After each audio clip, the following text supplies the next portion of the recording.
Hi, and welcome to this episode of Spotlight on UNBC. My name is Rob Van Addercombe.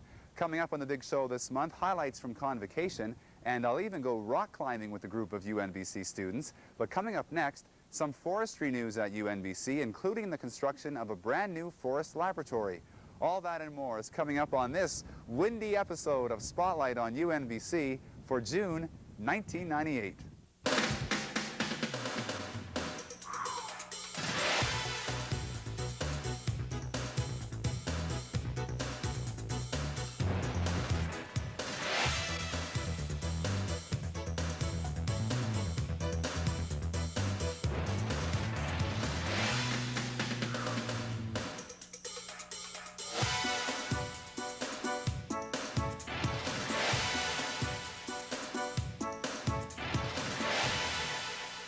When Prince George hosted the Forest Expo last month, it focused a lot of attention on UNBC's activities in the area. Highlights now from some of the events that UNBC hosted in conjunction with Forest Expo, as well as a glimpse of the new enhanced forestry laboratory, which is being built right here at the Prince George campus. The new enhanced forestry laboratory will be over 7,000 square feet and is being funded by a $500,000 contribution from Slocan Forest Products and its president, Ike Barber. Site preparation work at the north end of the UNBC residence began in May, and actual construction is expected to begin in August. The building should be ready for use by the spring of 1999.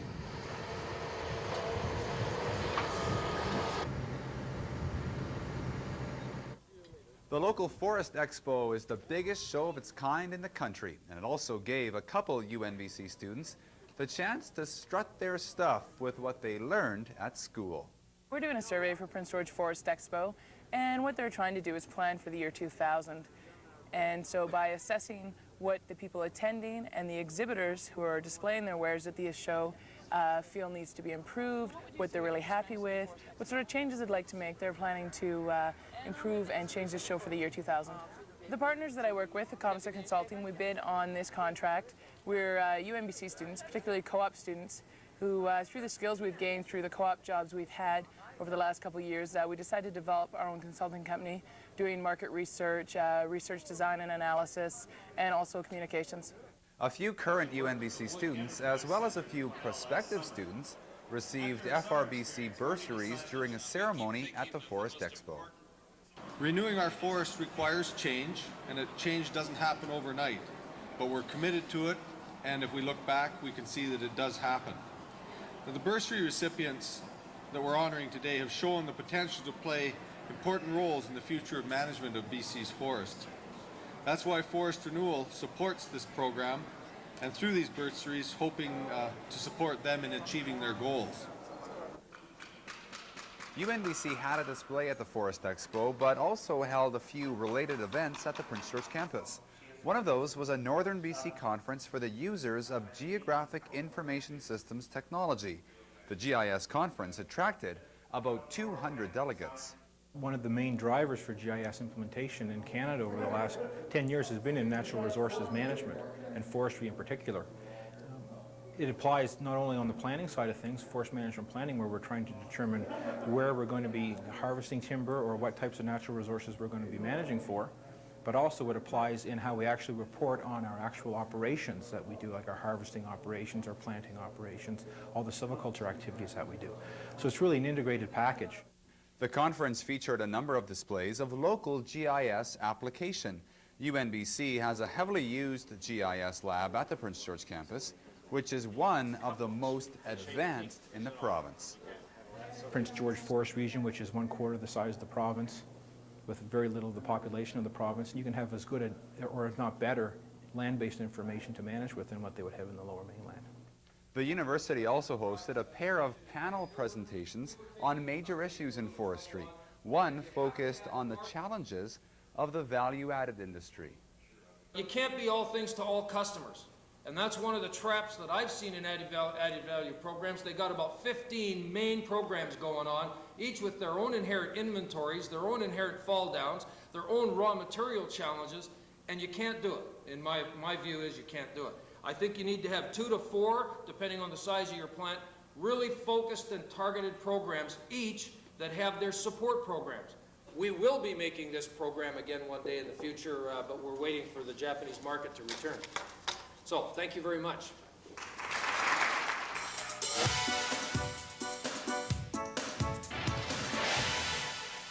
One of the highlights of taking summer courses is the chance to take some more unique course offerings. There's a course on local history in Barkerville, for example, as well as a course on the Pacific salmon crisis offered in Prince Rupert.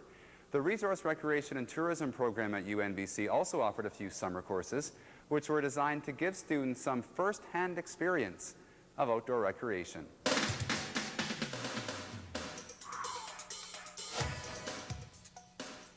Theory behind this particular class, which is a visitor management class, is to allow the students to learn some things about visitor management types of techniques and procedures, and to get them out and doing some activities that their visitors are actually engaged in. So the theory being that if they're going to be effective managers, they not only know the sort of the process and ideas behind visitor management, but they also know they know the activities that their visitors are actually engaged in. Holy smokes, what a difference from indoor. Oh my goodness. A lot higher too. That's a lot higher. Well, no, a lot higher than I thought it would be. Higher. Many of the students rock climbed for the first time, but really this course was much broader than simply this one activity. This course has about 5 different components to it. The first one we started with was working on the Cranbrook Hills Trail. We then moved to a water site and a high-density use site, which was Westlake.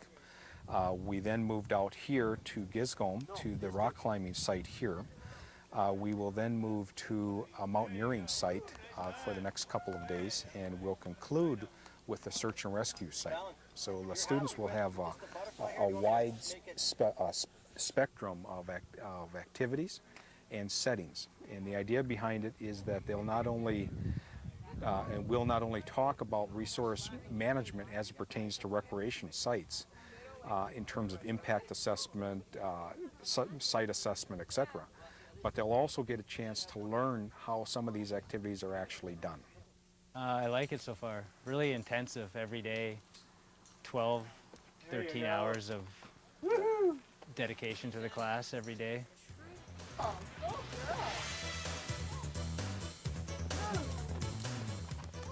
This is what people are doing nowadays. The rock climbing is increasing about 20% per year. So sites like this are going to get busier and busier, and we have to start planning for that. In this course, we're giving a fairly large reading package to read prior to this, and you can equate that to what we're doing out here, and so it sticks more. And that's from all kinds of different things, studies of impacts that happen with different recreation, outdoor recreation and resource recreation areas. And then you can come out and see it, and it actually sticks. You'll remember it. Whereas when more so than taking part in courses that don't have an experiential component to them. The actual learning process in a course like this is much different than in a typical lecture. UNBC education prof Ann Lindsay was a student in the course, but her motivation went far beyond simply learning how to rock climb. She thinks courses like this possess valuable lessons for education at all levels. I happen to agree that this is a very good way for teaching and for learning. And one of the things that I'm attempting to do is not just start at the far end and say, all right, students, do you like this way of learning? Do you learn well in it? I want to go back inside the actual process and see if we can point to particular features of the way in which the teaching is enacted through language, because that's how we teach, is through words and through language. And can I find particular features of it that in fact make the difference for students? And that's the process of the research process will be to take the data, transcribe it, and then analyze it and see if we can find significant features of that kind of language that are quite different from classroom language, that in turn we may then be able to tie to effectiveness. Alan in particular, when he was coaching students on the rock face, many times he could have said, do this or do that. Put your right foot here, put your left hand there. And instead he simply said things like, look around, do some exploring. That's what I mean when I say it's a non-hierarchical, non-authoritarian approach. He isn't taking the approach of saying, I know how to do this and I'm going to tell you exactly how to do it. I'm leaving it up to you to figure some of it out for yourself. And that's something that doesn't transfer very well to public school classrooms. I shouldn't say that as a general rule. As a general rule, it doesn't. There are certainly very, very outstanding exceptions to that rule. But they are exceptions and not the norm.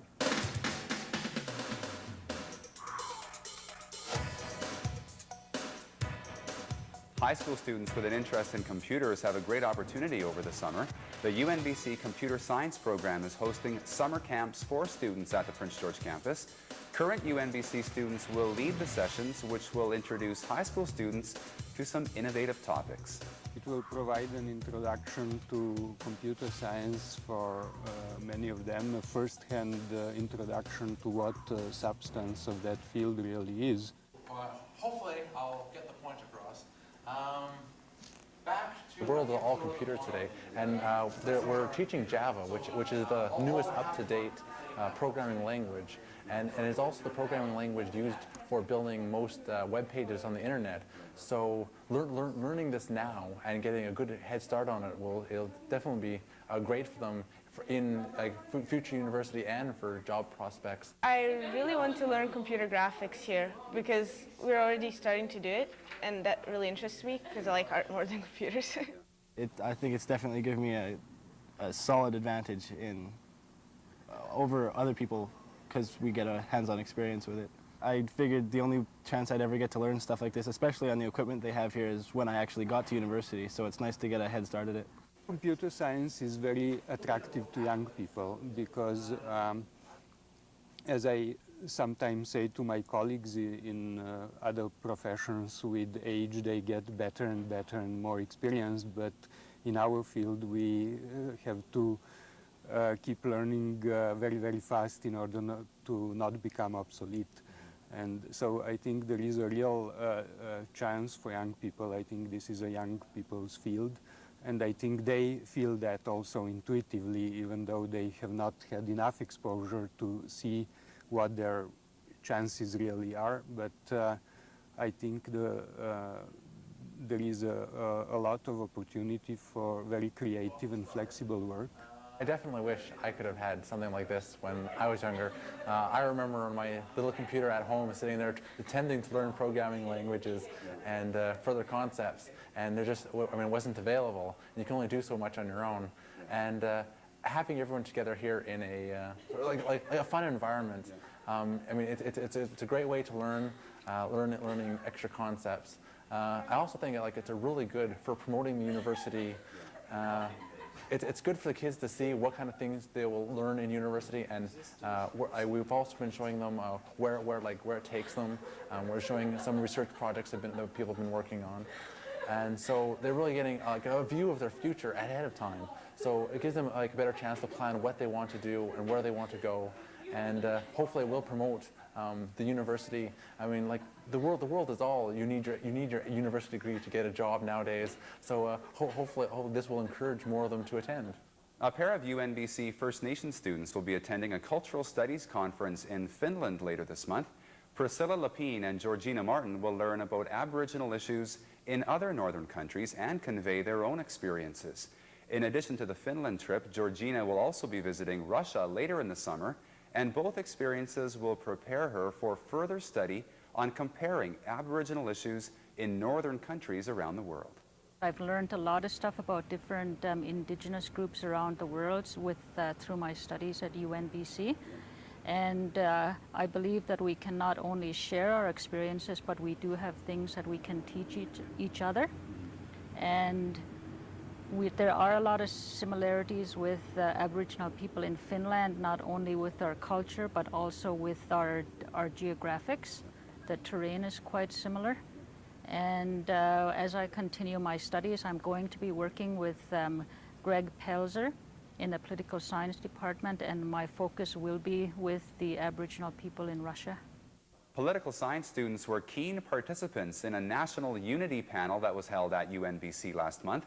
The main speaker was Paul De Valere, the parliamentary secretary to the National Unity Minister. I think some of the constitutional wrangling that we've been going through since Meech Lake and the Charlottetown Accord has created a certain maybe culture that the younger generation have grown up in. They're feeling the fatigue that many Canadians are and having to deal with the issue.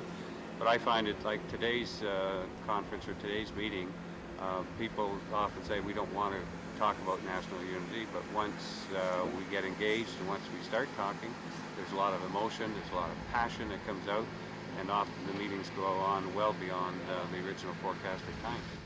That clearly will. The summer off-season gives UNBC the chance to host a number of events. One of the biggest was the BC Festival of the Arts, which was held in Prince George in May. UNBC hosted more events during that festival than any other local venue.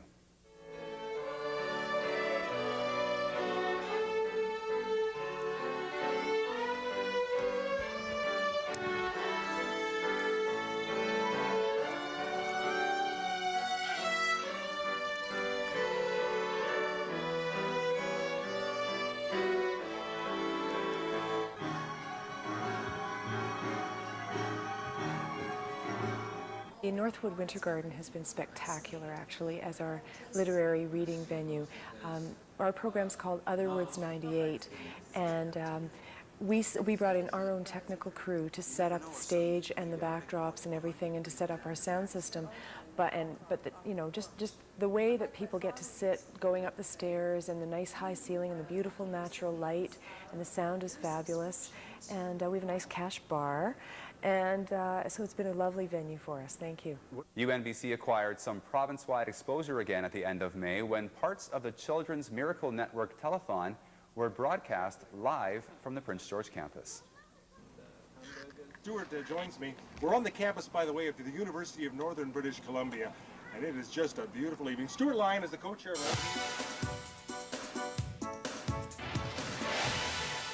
The biggest UNBC event of the year is always Convocation, and it was no exception this year. Nearly 350 students received university degrees, including students from almost every province and countries as far away as Russia, Kenya, and Malaysia. Highlights now from the alumni reception, Convocation events in Terrace and the Nass Valley, and the big day itself. Wow, 2 years of hard work and support from family and the staff at UNBC has been an excellent experience, and I'm never going to forget it. Now, you're from where, and how's it been being at UNBC? I'm originally from Pakistan, and I've moved to Canada, and I decided to move to Prince George to pursue my degree in finance, and it's been an excellent experience. Raza was one of the nearly 350 UNBC students who received their degrees at the Convocation event that was held this year at the Prince George Multiplex. Big day. I'm so glad I came back all the way from Sweden to attend this today. So yeah, it was an awesome day. Just excellent. In addition to the awarding of degrees, George Peterson was officially installed as the second UNBC Chancellor, and we'll hear from him in a few moments. Haida artist Dorothy Grant was awarded an honorary degree, and UNBC founder Tom Stedman was officially recognized as a friend of the university. Academic Achievement Awards were also given to master's degree graduate Patty Ginn and to social work graduate Beth Brissett, who spoke on behalf of the 1998 graduating class. After high school and 1 year at SFU, I left the academic scene to raise a family, and I stayed at home while my 4 children were growing up. I have no regrets about that, but being in the home so many years made it difficult to return to education. I had little confidence in myself and wondered if I'd be able to do it. I procrastinated, rationalizing that I was not smart enough or not fluent enough. I couldn't express myself well. I wasn't sure even if I had any thoughts worth expressing. Was I too old or was it too late? After stalling and missing the registration date twice, I finally signed up for one course, sort of like just dipping your big toe in the water when you'd really like to go swimming. After that, I was hooked. I had a hunger for more, and I dove in.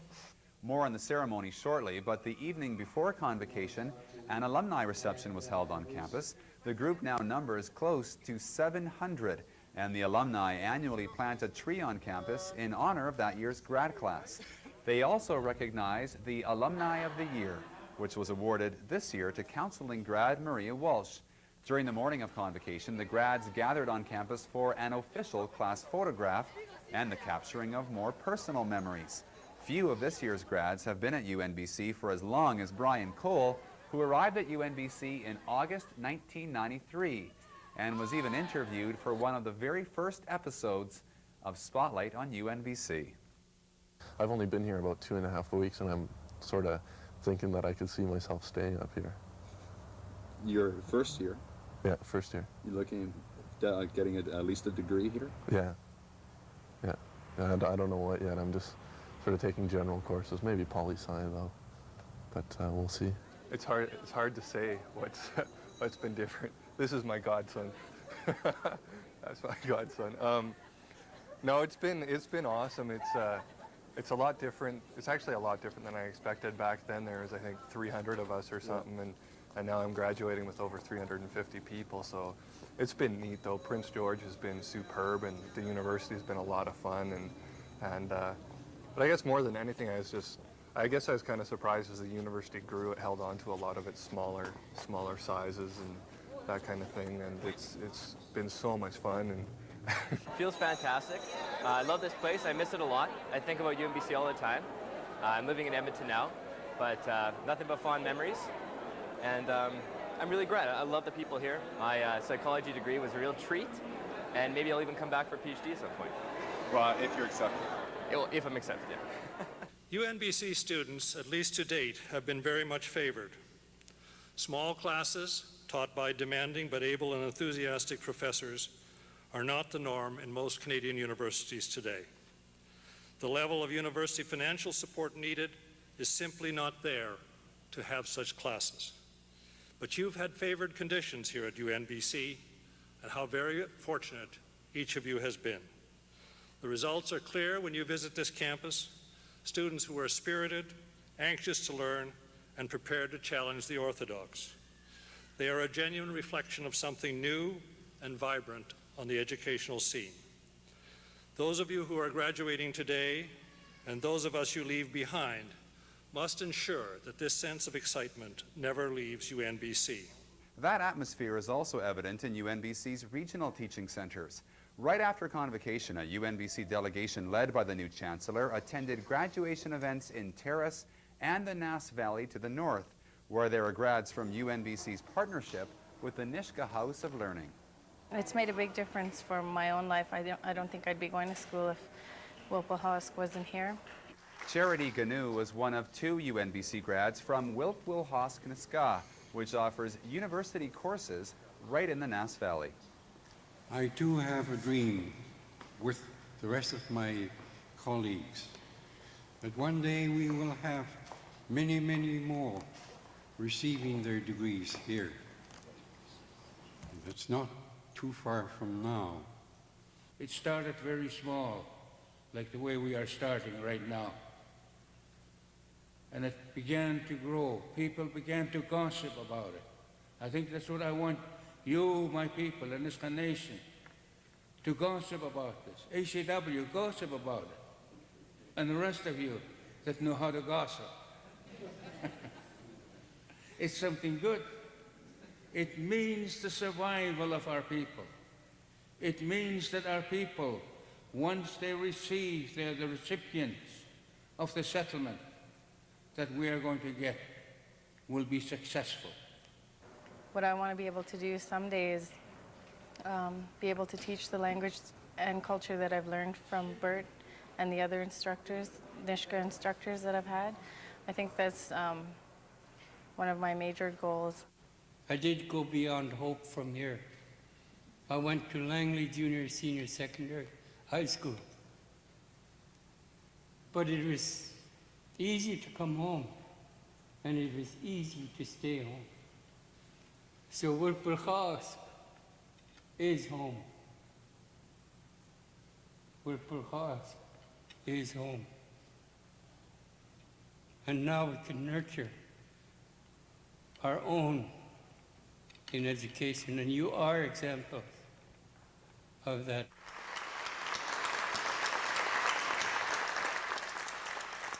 In Terrace, 3 grads completed all of their coursework locally, including Jacqueline Hoekstra. As a single parent at that time, I wanted to get a good job, and I wanted to educate myself and show my son that education was a fun thing to do and that it was really a benefit.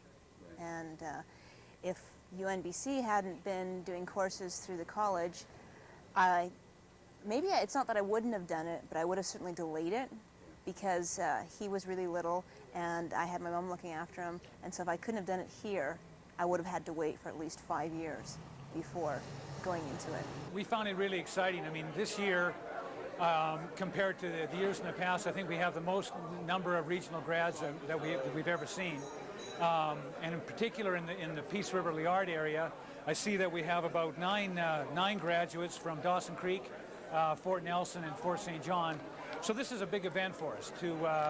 And I think what it does is really point out the purpose of the university to provide access for university education to students all over northern BC. But the final words from the 1998 Convocation ceremony come from new Chancellor George Peterson. I have been told that on June 7th, 1988, 10 years ago, Prince George was agog with evidence of the signature collecting campaign.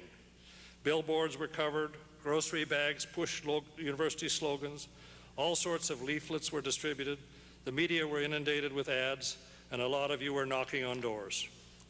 All of this in the name of education, commendable in the extreme. In all, some 16,000 people paid $5 to sign the petition. You don't get better collective community action than that, and I congratulate you. I'm now going to ask the members of the 1998 graduating class to stand.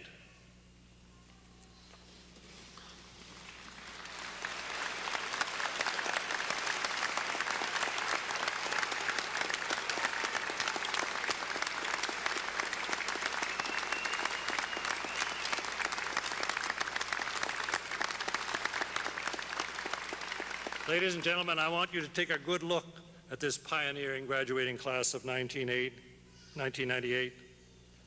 I want you to look at what you got for just a mere $5. Please be seated.